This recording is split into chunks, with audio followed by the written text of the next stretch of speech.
Hey guys, welcome back to my channel humanities class. तो आज हम डिस्कस करेंगे साइकोलॉजिकल डिसऑर्डर्स के कुछ इम्पोर्टेंट टॉपिक्स कह लो या फिर इम्पोर्टेंट क्वेश्चंस कह लो। अब मेरा मोटिव ये नहीं है कि आपको सीधे इम्पोर्टेंट क्वेश्चंस बता दिए और आपने वो प्रिपेयर किए और आपका एग्जाम हो गया, आपको लगेगा ये चैप्टर प्रिपेयर है। ऐसा कुछ नहीं होता है। आपको पूरा चैप्टर अच्छे से रीड करना है, ठीक है। अब जो आपने नोट्स बनाए हैं उन्हें देखना है, वीडियोस को देखना है समझने के लिए। ओके, तो इसमें मैंने क्या किया है, मेरा मोटिव ये है कि आपको बताऊं कि कैसे आप स्कोर कर सकते हो गुड मार्क्स। ठीक है, मतलब कि कई बच्चे होते हैं जो अच्छा आंसर लिख के आते हैं बट उनके मार्क्स नहीं आते। ठीक है, जैसे उन्हें अगर 6 मार्क्स का क्वेश्चन है तो उन्होंने लिखा तो पूरा था, उन्हें पता था ये आना है उसमें, उन्होंने पूरा लिखा है, ठीक है, लेकिन उन्हें मार्क्स नहीं मिलते, 6 आउट ऑफ 6 नहीं मिलते या फिर 4 आउट ऑफ 4 नहीं मिलते। अब क्यों नहीं मिलते, हम वो इसी वीडियो में मैं आपको बता दूंगी। ठीक है, कि आपको कैसे क्वेश्चन को अच्छे से लिखना है, प्रेजेंटेबल बनाना है ताकि आपको अच्छे मार्क्स मिले।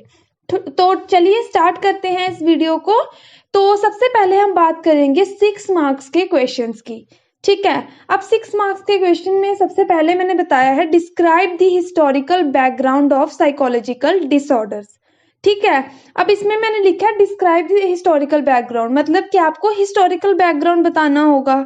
ठीक है, ये इसकी मैंने वीडियो बनाई हुई है, आप वो जाके, अगर आपको नहीं पता है कि कैसे, मतलब इस टॉपिक को कैसे पढ़ें, ठीक है, आपको समझ नहीं आ रहा है, आपको प्रॉब्लम है, तो उस वीडियो का लिंक मैं डिस्क्रिप्शन में डाल दूंगी, आप वहां से जाकर देख सकते हो। ठीक है, अब हिस्टोरिकल बैकग्राउंड आप कैसे कर सकते हो इस क्वेश्चन को। तो इसमें आप सबसे पहले क्या करोगे कि हिस्टोरिकल बैकग्राउंड में आप पहले लिखोगे कि कुछ मतलब एजेस थी जिसमें अलग अलग तरीके से साइकोलॉजिकल डिसऑर्डर्स को देखा गया था। अब आप नीचे उन चीजों को एक्सप्लेन करोगे। जैसे सबसे पहले आप एक्सप्लेन करोगे एंशियंट थ्योरी के बारे में। ठीक है, कि जब पहले का टाइम था तब कैसे देखा जाता था डिसऑर्डर्स में। हमने पढ़ा है, मैंने उस वीडियो में पढ़ाया है कि उसमें सबसे पहले बात की थी एक्सॉर्सिज्म के बारे में। ठीक है, आप उसके बारे में बताओगे। शमन, ओजा। ठीक है, शमन क्या था, सॉरी, ओजा क्या था, मेडिसिन मैन था। ठीक है, उसके बारे में आप बताओगे। ठीक है, तो वैसे ही आपने सीरियल में करना है इस क्वेश्चन को। जैसे कई बच्चे होते हैं कि पहले हमने ऑर्गेनिज्मिक अप्रोच के बारे में बता दिया, ठीक है, बाद में आप एक्सोर्सिज्म के बारे में बता रहे हो, तो फिर मार्क्स कैसे मिलेंगे। ठीक है, तो आप क्या करोगे, सीरियल में लिखोगे। जैसे फर्स्ट आप लिखोगे एंशियंट थ्योरीज के बारे में, जिसमें सबसे पहले आप बात करोगे एक्सोर्सिज्म के बारे में। उसके बाद आप बात करोगे बायोलॉजिकल अप्रोच के बारे में। फिर इसी में आती है साइकोलॉजिकल अप्रोच, फिर आती है ऑर्गेनिक अप्रोच। ठीक है, तो आप ऐसे देखोगे। और दूसरा, इसके बाद एंशियंट थ्योरी के बाद आती है मिडल एज के बारे में। ठीक है, वो आपकी आ जाएगी सेकंड हेडिंग, मिडल एज। उसमें आप सीरियल डाल के बताओगे। पहले आप उसी का मतलब सबटाइटल दोगे, डिमोनोलॉजी, उसके बारे में बताओगे। ठीक है, तो ये क्वेश्चन को ऐसे अटेम्प्ट करना होता है। इसी में मैंने और कि आपको किस टाइप से और पूछा जा सकता है। ठीक है, मैंने क्या किया है, क्वेश्चन थोड़े सीधे रखे हैं, लेकिन एग्जाम में सीधे नहीं आते हैं। ठीक है, एग्जाम में क्या होता है कि आपको कोई सिचुएशन दी होगी, वैसे क्वेश्चन आते हैं। जैसे नीचे मैंने और में लिखा है गिव अ हिस्टोरिकल अकाउंट। ठीक है, उसमें तो सीधा था ना, हिस्टोरिकल बैकग्राउंड बताना है। इसमें बताया है हिस्टोरिकल अकाउंट। कई बच्चे क्या होते हैं, कंफ्यूज हो जाते हैं, लेकिन कंफ्यूज नहीं होना है। हिस्टोरिकल अकाउंट का मतलब भी हिस्टोरिकल बैकग्राउंड ही होता है। ठीक है, तो क्वेश्चन क्या है, give a historical account of how disorders have been viewed over the ages, कि अलग अलग एजेस में कैसे देखा गया था डिसऑर्डर को, आपको उसके बारे में बताना है। तो इसमें भी वही आंसर आएगा जो नॉर्मल क्वेश्चन में आएगा, जैसे historical background of psychological disorder.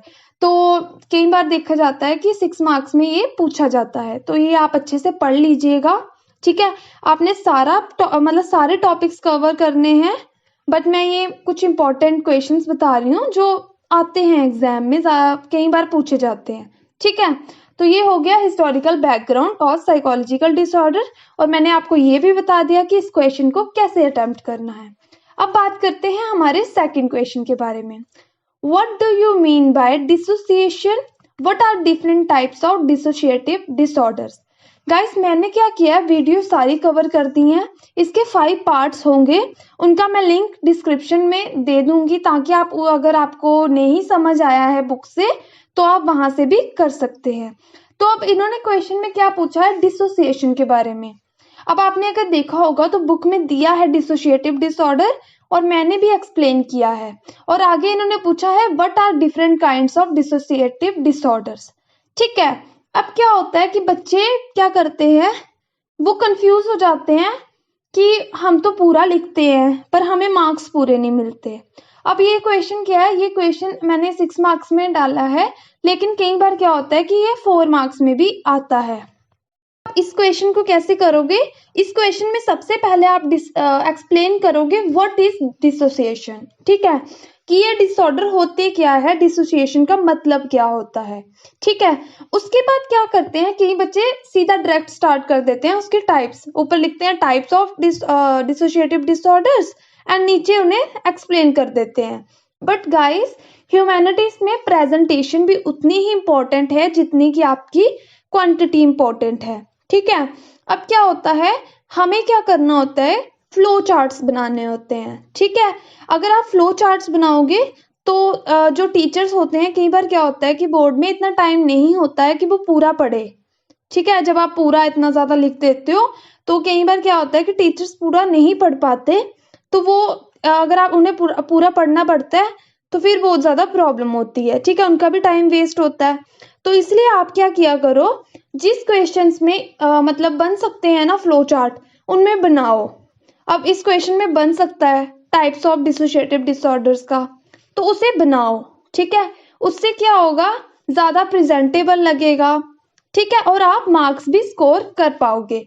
और फिर उसके बाद पहले आपने बना दिया फ्लो चार्ट, उसके बाद नीचे हर एक की हेडिंग डालो। जैसे सबसे पहले आ गया डिसोसिएटिव एमनेसिया। ठीक है, उसे एक्सप्लेन करो। फिर डिसोसिएटिव फ्यूग के बारे में एक्सप्लेन करो। फिर ऐसे ही आइडेंटिटी डिसऑर्डर को एक्सप्लेन करो। और लास्ट वाला है डीपर्सनलाइजेशन, उसे भी एक्सप्लेन कर दो। ठीक है, तो आपका क्वेश्चन भी हो गया अच्छे से, आपने फ्लो चार्ट भी बनाया, अब तो आपके 6 मार्क्स पक्के हैं। ठीक है, अब बात करते हैं हमारे थर्ड क्वेश्चन की। थर्ड क्वेश्चन क्या है, what do you mean by the term schizophrenia. ठीक है, explain different types of schizophrenia disorder. अब इसमें क्या है कि आपको एक्सप्लेन करना है सिजोफ्रेनिया को। ठीक है, उसके बाद मैंने यहाँ पे लिखा है different types of schizophrenia disorder, तो आप कंफ्यूज मत होना, ये वही है सिम्टम्स ऑफ सिजोफ्रेनिया। ठीक है, पॉजिटिव, नेगेटिव, साइकोमोटर। ठीक है, उन्हें ही आपने एक्सप्लेन करना है। अब ये 6 मार्क्स में आया है, सबसे पहले क्या करो, सिजोफ्रेनिया डिसऑर्डर को एक्सप्लेन करो। उसके बाद आप ऊपर हेडिंग डालो सिम्टम्स ऑफ सिजोफ्रेनिया, उसके बाद उन्हें एक्सप्लेन करो, मतलब नीचे लाइन ड्रॉ करके वो लिख दो कि पॉजिटिव, नेगेटिव और साइकोमोटर। आप अगर चाहते हो, अगर आप ऐसे भी कर सकते हो कि नीचे ही आपने डाल के पूरा कर दिया, एक ही पेज पे आपने पूरा फ्लो चार्ट बना दिया, या फिर आप ऐसे भी कर सकते हो कि सबसे पहले आपने स्टार्ट किए पॉजिटिव सिम्टम्स, उसे एक्सप्लेन किया कि वो क्या होते हैं, और नीचे आपने लिख दिया पॉजिटिव सिम्टम्स और उसका फ्लो चार्ट बना दिया। आप ऐसे भी कर सकते हो, इससे ज्यादा प्रेजेंटेबल लगता है और आपका क्वेश्चन काफी अच्छे से हो जाता है कंप्लीट। ठीक है, तो ये हमारा हो गया सिजोफ्रेनिया। उसके बाद हम नेक्स्ट बात करते हैं 4 मार्क्स क्वेश्चन की। 4 मार्क्स में कौन कौन से क्वेश्चंस आते हैं, सबसे पहला मैंने लिखा है what do you mean by anxiety. ठीक है, explain different types of anxiety disorder. तो सबसे पहले आप बताओगे एंजाइटी क्या होती है। ठीक है, उसके थोड़े से सिम्टम्स बता देना, फिर उसके बाद फ्लो चार्ट बनाना। सबसे पहले आ गया गैड, फिर आ गया पैनिक डिसऑर्डर, फिर आ गया फोबिया, फिर आ गया सेपरेशन एंजाइटी डिसऑर्डर। तो उसे एक्सप्लेन कर देना, इससे क्या होगा, आपको मार्क्स भी पूरे मिल जाएंगे और आपका क्वेश्चंस भी, आपका जो क्वेश्चन होता है वो भी ज्यादा प्रेजेंटेबल लगता है। ठीक है, अब सेकंड आता है explain the factors underlying abnormal behaviour. Factors underlying abnormal behaviour, ये भी हमने टॉपिक मैंने वीडियो में डिस्कस किया है। अगर आपको समझ आ गया है बुक से तो ठीक है, अगर नहीं आया है तो आप मेरी वीडियो का लिंक जो है मैंने डिस्क्रिप्शन में डाला है, वहां से जाकर देख सकते हो। ठीक है, इसमें आपने क्या करना है, फैक्टर्स बताने हैं जिसके कारण एबनॉर्मल बिहेवियर अकर होता है। सबसे पहले जैसे आपने किया, इसमें भी आप फ्लो चार्ट बना सकते हो। ठीक है, जैसे ऊपर लिखा फैक्टर्स अंडरलाइंग एबनॉर्मल बिहेवियर, और नीचे आपने फ्लो चार्ट बना के उसे लिख दिया बायोलॉजिकल फैक्टर, जेनेटिक फैक्टर, ऐसे ही सारे लिख दिए, और नीचे आपने कोई 4 एक्सप्लेन कर दिए। ठीक है, तो ये हो गया हमारा फैक्टर्स अंडरलाइंग एबनॉर्मल बिहेवियर। फिर उसके बाद नेक्स्ट टॉपिक कौन सा है, वो है क्वेश्चन कौन सा है, वो है explain mental disorders from the perspective of any 3 psychological models. ठीक है, आप क्या करते हैं, सबसे ज्यादा बच्चे क्या गलती करते हैं, यहाँ पे लिखा है साइकोलॉजिकल मॉडल्स। ठीक है, बच्चे क्या करते हैं, बाकी फैक्टर्स एक्सप्लेन कर देते हैं, या फिर क्या करेंगे, मतलब साइकोलॉजिकल मॉडल एक्सप्लेन कर देंगे, लेकिन उसकी जो बीच में टाइप्स है उन्हें एक्सप्लेन ही नहीं करते हैं। ठीक है, तो ये आपकी सबसे बड़ी गलती होती है, क्योंकि जब वहां पे लिखा है साफ कि आपको साइकोलॉजिकल मॉडल्स एक्सप्लेन करने हैं, जो कि थर्ड हमारा शायद पॉइंट है, उसमें थर्ड या सेकंड पॉइंट है साइकोलॉजिकल मॉडल्स, जिसमें नीचे उन्होंने टाइप्स भी दी हैं, साइकोडायनेमिक टाइप्स दी होंगी।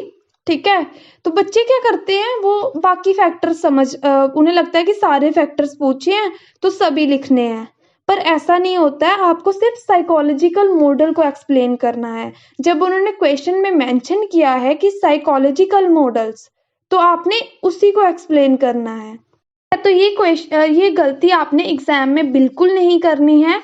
इससे क्या होता है कि जो चेकर होता है, ठीक है, उस पर भी गलत इंप्रेशन पड़ता है, उसे लगता है कि इसे तो क्वेश्चन ही नहीं समझ आया। ठीक है, तो आपने ऐसी गलती बिल्कुल नहीं करनी है एग्जाम में, अच्छे से क्वेश्चन को पढ़ना है, और then you have to give answer. ठीक है, ऐसे नहीं है कि सीधा पढ़ा और आपको लगा बस फैक्टर्स हैं, क्योंकि साइकोलॉजिकल मॉडल लिखा था तो बस साइकोलॉजिकल मॉडल्स एक्सप्लेन करने हैं तो फिर वही होंगे, ऐसा नहीं होता है। आपको साइकोलॉजिकल मॉडल दिया होगा बुक पे, तो आपको वही 3 एक्सप्लेन करने हैं। फोर्थ क्वेश्चन क्या है, फोर्थ है state the 3 components of diathesis stress model of abnormal behaviour.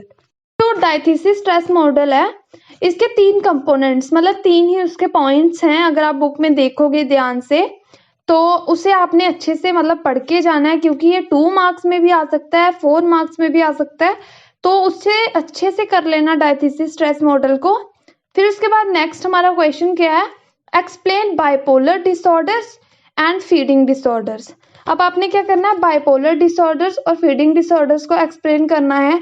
Bipolar में जैसे सबसे पहले आपने लिखा कि what do you mean by bipolar disorder, फिर उसके बाद नीचे आपने फ्लो चार्ट बनाया, उसके टाइप्स लिख दिए, और उन्हें भी 2-2 3-3 लाइन में एक्सप्लेन कर दिया। ये हो गया आपका बाइपोलर डिसऑर्डर 2 मार्क्स का, और 2 मार्क्स का ही फीडिंग डिसऑर्डर हो गया। ठीक है, उसकी भी ऐसे लिखा आपने ऊपर पहले बताया कि फीडिंग डिसऑर्डर्स क्या होते हैं, फिर उसके बाद नीचे आपने फ्लो चार्ट बनाया, टाइप्स लिखी, और नीचे उन्हें एक्सप्लेन कर दिया। ये आपका bipolar disorder and feeding disorder. ठीक है, अब हम बात करते हैं 2 मार्क्स क्वेश्चंस। ठीक है, अब 2 मार्क्स में सबसे पहले मैंने दिया है state the symptoms of PTSD. अब बच्चे क्या करते हैं, सीधा सिम्टम्स लिख देते हैं 2 और हो गया क्वेश्चन। ठीक है, अब आप क्या हो, 12th में हो, आपको क्या करना होता है, थोड़ा सा पीटीएसडी को एक्सप्लेन भी करना होता है। ठीक है, उसे थोड़ा सा 2 लाइन में 3 लाइन में एक्सप्लेन करो, उसके बाद सिम्टम्स लिखो। इससे थोड़ा क्या होता है, प्रेजेंटेबल लगता है, अट्रैक्टिव लगता है। ठीक है, उसके बाद नेक्स्ट क्वेश्चन है व्हाट आर फोबियाज, एक्सप्लेन। अब फोबियाज, बच्चे क्या करते हैं, सिर्फ फोबिया को एक्सप्लेन करके आ जाते हैं। ठीक है, बस लिख दिया कि व्हाट इज फोबिया है, उसके बाद आगे कुछ लिखा ही नहीं, ना उसकी टाइप्स दी ना कुछ। तो आपको टाइप्स भी वहां पे फ्लो चार्ट में बनाकर आनी है, उसकी एक एक लाइन लिखो या रहने दो। ठीक है, अगर तो 2 मार्क्स में है तो फोबिया भी आप लिखोगे, नीचे टाइप्स भी हो गई, तो बस काफी है। लेकिन फिर भी अगर आप चाहो तो एक्सप्लेन भी कर सकते हो। फिर उसके बाद बात करते हैं ओसीडी की। तो ओसीडी को आपने अच्छे से पढ़ के जाना है। ठीक है, ऑब्सेसिव कंपल्सिव डिसऑर्डर, उसमें आपने ऑब्सेशन को भी बताना है, कंपल्शन को भी बताना है। कई बार क्या होता है कि डिफरेंस आ जाता है ऑब्सेशन एंड कंपल्शन के बीच में, तो आपको पता होना चाहिए कि कंपल्शन क्या होता है और ऑब्सेशन क्या होता है। ठीक है, उसे अच्छे से पढ़ लेना। फोर्थ क्वेश्चन है एक्सप्लेन एडीएचडी। एडीएचडी, ठीक है, मैंने न्यूरो डेवलपमेंटल डिसऑर्डर्स की वीडियो भी अपलोड की है, आप वो भी देख सकते हो। फिर एएसडी आ गया, इंटेलेक्चुअल डिसेबिलिटी आ गया। अब ये अगर 2 मार्क्स में है तो आप 3-3 लाइन सबकी लिख दोगे तो काफ़ी है, लेकिन अगर यही क्वेश्चन 6 मार्क्स में आएगा तो आपको स्पेसिफिक लर्निंग डिसऑर्डर को भी एक्सप्लेन करना है, एडीएचडी को भी एक्सप्लेन करना है, एएसडी को भी एक्सप्लेन करना है और इंटेलेक्चुअल डिसेबिलिटी को भी एक्सप्लेन करना है। अब हमारा नेक्स्ट क्वेश्चन क्या है? जो नेक्स्ट क्वेश्चन है वो है हेलुसिनेशंस के ऊपर। ठीक है, हेलुसिनेशन किसके अंडर आती है? सिजोफ्रेनिया के अंडर। ठीक है, कौन से सिम्टम्स में? पॉजिटिव सिम्टम्स में। तो आप क्या कर सकते हो, पहले आप वैसे तो 2 मार्क्स में है, अगर यही क्वेश्चन 4 मार्क्स में आएगा तो आप इसे थोड़ा अच्छे से पॉजिटिव सिम्टम्स को भी एक्सप्लेन करोगे। ठीक है, फिर हेलुसिनेशंस को एक्सप्लेन करोगे। ओके, फिर उसके बाद आ गया what are the features of ASD. अब फीचर्स का मतलब क्या है? कई बच्चे सोचेंगे पता नहीं कौन से फीचर्स उठा के डाल दिए इन्होंने एग्जाम में, पर ऐसा कुछ नहीं होता है, आपको सिम्टम्स बता देने हैं इसमें। ठीक है, इसके बाद नेक्स्ट क्वेश्चन क्या है? What are the neurodevelopmental disorders. इसमें आपको न्यूरो डेवलपमेंटल डिसऑर्डर्स के बारे में बताना है। ठीक है, फिर आ गया एक्सप्लेन सोमेटाफॉर्म डिसऑर्डर्स। इसे भी आप फ्लो चार्ट बना सकते हो इसका भी, तो इसे भी वैसे करना है। ठीक है, फिर उसके बाद आ गया लास्ट क्वेश्चन हमारा, व्हाट इज एडिक्टिव बिहेवियर। ये हमारा लास्ट टॉपिक जो है सब्सटेंस रिलेटेड डिसऑर्डर्स। ठीक है, उसके बारे में बताना है। इसमें अल्कोहल पढ़ा था, कोकेन पढ़ा था, हीरोइन पढ़ा था।